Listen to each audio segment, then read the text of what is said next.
A very warm welcome to this first episode of Nature for Norfolk with Alice and Esther. We hope to show you and share with you a little bit about the wildlife and nature in and around where we live and in our garden, and we hope that in time we might excite you about wildlife where you live. Please do feel free to comment or ask questions or subscribe, but first of all, we're going to be looking at some footage of signs of spring in our own garden. it's January and the garden is looking fairly grim. We can see lots of bare earth, trees with nothing on, but we are starting to see some real signs of spring. Alice has just spotted some things here. We think they're bluebells. And we're hoping, since this is our first year in this garden, we're going to be discovering some real gems in here. There's quite a lot of weed. In the centre here we've got a nice hellebore, which is flowering at the top, green flower. But really excitingly, just here, our first little narcissus of the season. So all lovely signs that spring is starting to arrive.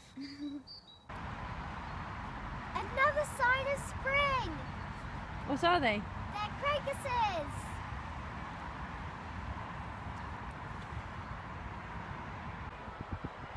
We're very excited because it's only January the 8th and we think we've seen our first black-headed gull getting a blackhead here on the river. Alice is debating whether it is or not, but I think it's definitely getting a blackhead. It's right there, and yeah, it's definitely got a bit of a grey shadow, which means the gulls are heralding in the beginning of spring. The garden's really alive this time of year, and the birds are really starting to make themselves known. Lots of calling to each other whilst they perch and try and get food. So just listen for a second.